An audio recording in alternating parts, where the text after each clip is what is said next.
Welcome to our channel.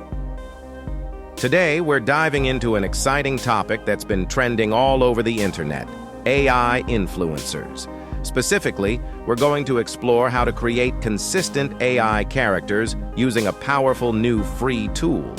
If you've been struggling to maintain character consistency in your AI-generated influencers, this video is for you. No more fluff.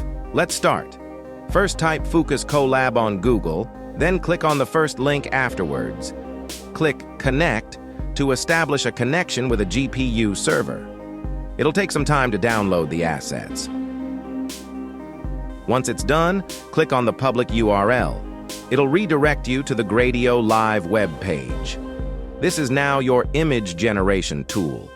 You can use it for 72 hours, unless you create another connection.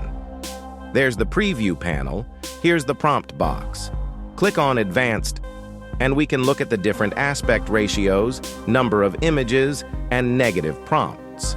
You can select the performance you want to get. Click on Style. I want it to be realistic, so I'll select Focus Photograph. You can configure the model and advanced options like guidance scale and images sharpness.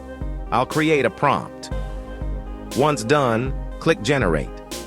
Wow, she looks good. Yet the images don't look alike. I want to create a consistent character. To do that, let's click Input Image. Drag the image. Then click Face Swap. After that, click Generate. Wow, she's gorgeous. I want her to be in a different scenery. Let's place her in a music festival. Amazing. She really looked like she's in a music festival. And that's how easy to create a consistent AI character. No fluff, just direct actionable steps, right? If you like this approach, consider liking this video and subscribe for more videos like this. Thanks.